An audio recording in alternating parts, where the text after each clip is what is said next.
Hello, and welcome to our webcast for June the 2nd, 2017. My name is Christian Debré, and this is Amy Hasbrook, the director of Toujours Vivant, Not Dead Yet. Hello. Toujours Vivant, Not Dead Yet. Yeah. Okay.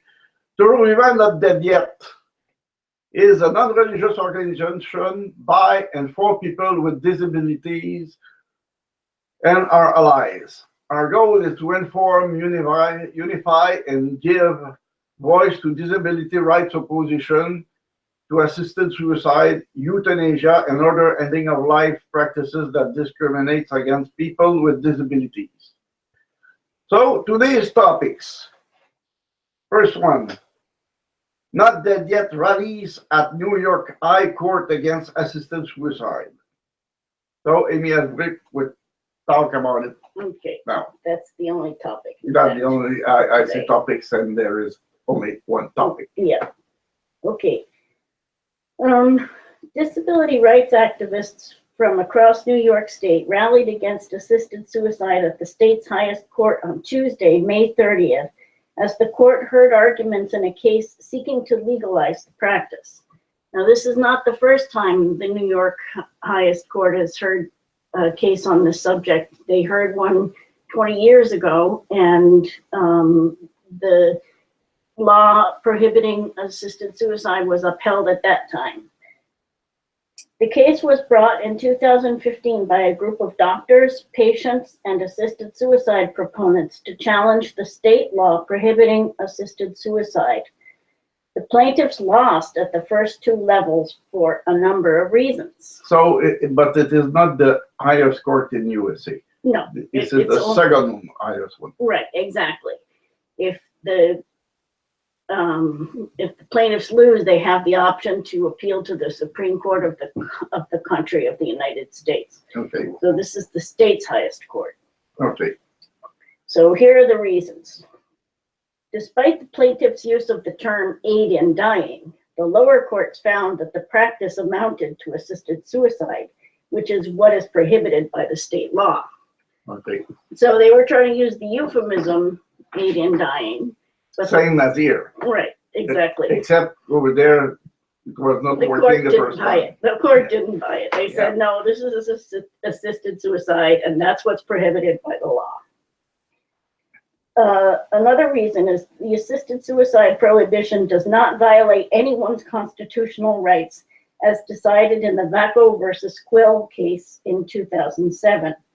Oh, I'm sorry, in 1997. The patient's rights to self-determination is invoked when the person refuses treatment and the prohibition poses no due process threat to doctors. So they said that if a person has the right to control their body, but they exercise that right by refusing medical care, and that doctors are not threatened by doctors' due process rights are not threatened by the law. Yes. The court recognized a difference between refusing medical treatment, which is an established right, and assisted suicide, which is not.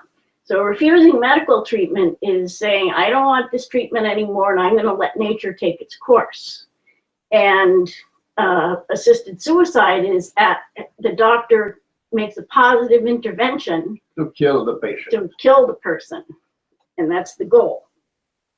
And the court said that those are different things, and that the law prohibits the doctor from making that intervention. The first is a free thinking thing, and the second one is a murder. Right, exactly.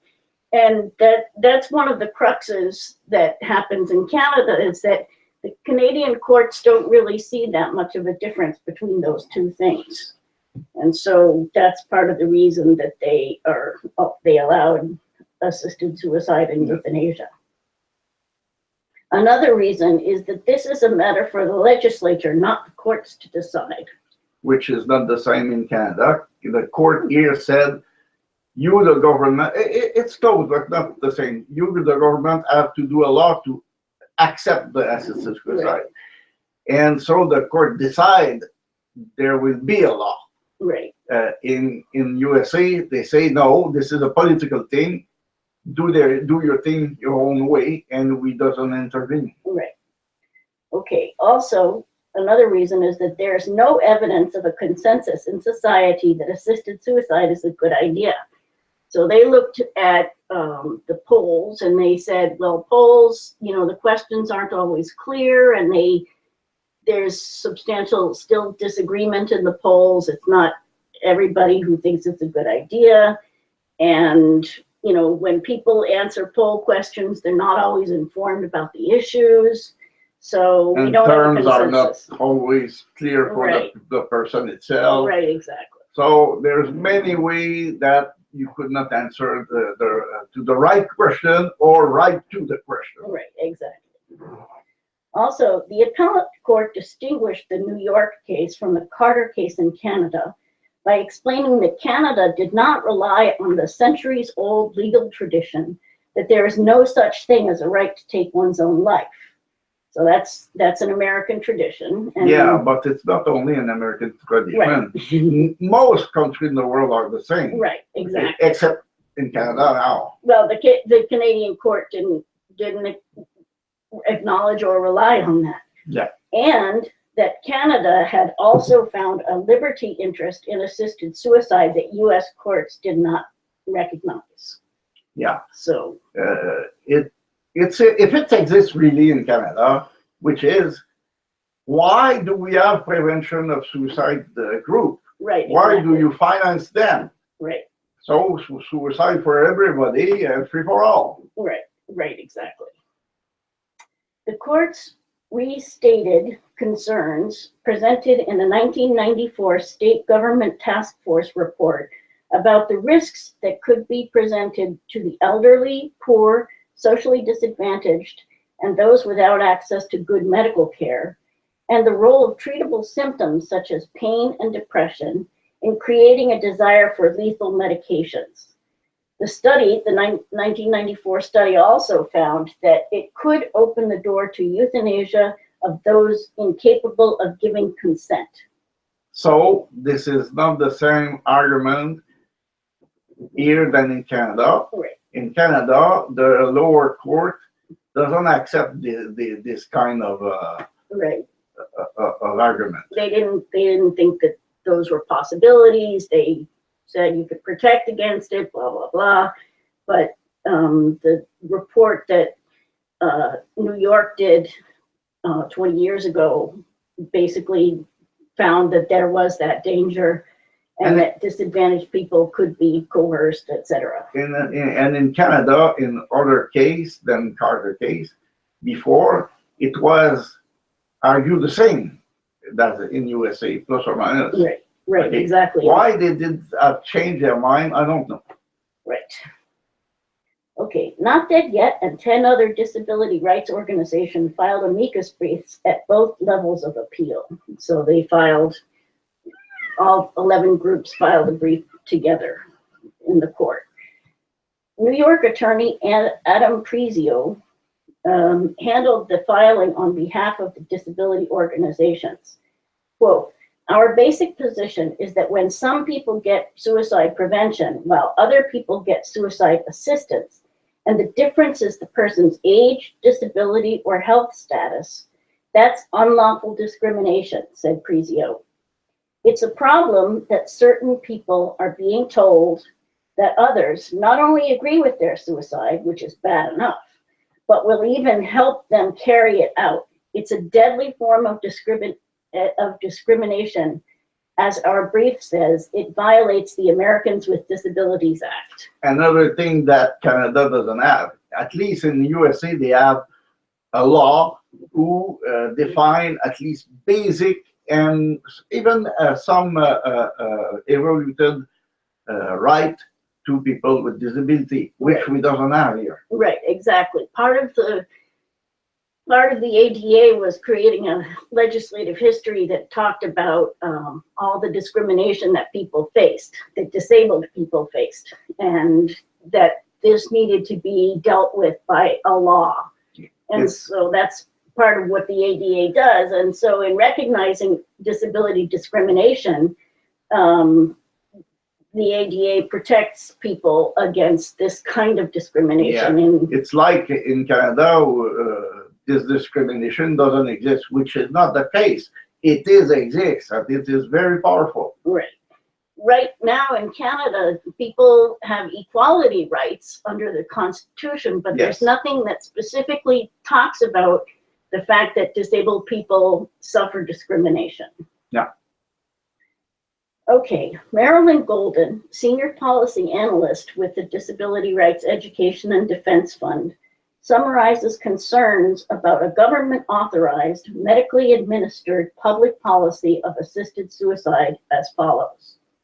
If assisted suicide is legalized, some people's lives will be ended without their consent through mistakes and abuse. No safeguards have ever been enacted or proposed that can prevent this outcome, which can never be undone. There is a law against abuse in Canada and things like that. Is it stopping it? No, not at all. Just look at newspaper. Every week there's a new case of abusing things in care home. Yeah, nursing home. Nursing home, sorry. Nursing home. And it will be like that anyway. Whatever trying to protect them, you put over them. Right. In its brief, Not Dead Yet argued, first of all, people with disabilities are the class of people who will be affected if a right to assisted suicide is found. Now, keep in mind, in the US, they limit it to people with terminal illness, but the problem is that a lot of people with disabilities have been falsely diagnosed as having a terminal illness. Yeah, and anyway, people who suffer severe disability are close to be having a terminal illness. Right. And the opposite is true either. So Right. the people with terminal illness have most of the time heavy disability. Right, exactly. And sometimes terminal illnesses, even like cancer, can go into remission. So it's inexact science. And, you know, oftentimes they're not correct. So this whole criterion of terminal illness isn't going to save people. Even in SLA, which is a very bad sickness. ALS, yeah. ALS, okay, ALS, you have some time kind of temporary remission or stabilization. And going a bit better, and afterward, the time at which it's happening is almost impossible to predict. Right, exactly. Another argument that Not Dead Yet made is assisted suicide is part of the long and tragic history of discrimination against people with disabilities. So that they're making that argument to sort of bring it in line with the Americans with Disabilities Act, to bring assisted suicide in line with the other kinds of discrimination that are forbidden by the Americans with Disabilities Act.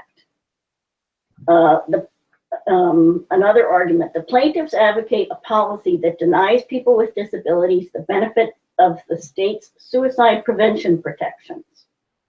So they're saying that the state has a program to prevent suicides, but when you have assisted suicide, disabled people don't get the suicide prevention program. Yeah, they get the assisted suicide. Right, exactly. Denying the benefit of suicide prevention programs, as well as vigorous enforcement of homicide laws, violates the Americans with Disabilities Act. Again, right. This law is very, very important in the USA. Right, and the other thing is, you know, oftentimes when people with disabilities are killed by their family, the perpetrator is not prosecuted vigorously. And so that's a violation of the ADA, because they don't have the same level of recourse that a non-disabled person and it would is have. the same in Canada. Right, exactly. Assisted suicide poses serious, unavoidable threats to people with disabilities that the state has a significant interest in preventing. So there's a threat, and the state has an interest in preventing that. And so the state should follow its interest by preventing assisted suicide. There are no adequate safeguards that can protect people with disabilities from the threat posed by assisted suicide. So we've already talked about that a lot. There is no way to ensure that persons are not unduly pressured by family members because of financial, emotional, or other reasons. So we know that people oftentimes over inheritance, or there's abuse in the household, or there's family stress over lack of home care or whatever, that people are abused, and that often prompts them to ask for assisted suicide, or they're just coerced into asking for assisted suicide. And there are plenty of cases of that. And don't think it's not happening in Canada. Right, exactly. The assumption that suicide is a rational choice for a person with a disability is not valid. So the idea that if you're disabled and you want to die, that that's a reasonable choice.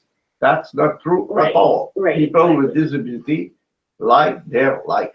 Right. Exactly at the same right that people without disability. Right, and even if somebody is suicidal, which, you know, sometimes disabled people are suicidal just like everybody else. Yeah.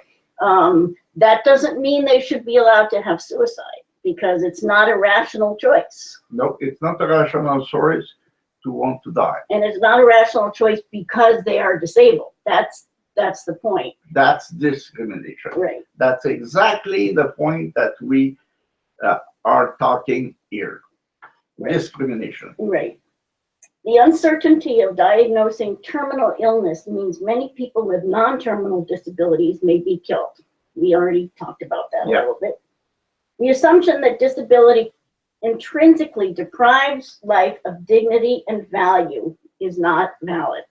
Yeah, it's obvious. Did you think because you have an accident and you could not swipe your cheek yourself, right, you lose some kind of... Well, a lot of people believe that you lose dignity, but it's not true. That's it not really true, isn't because true.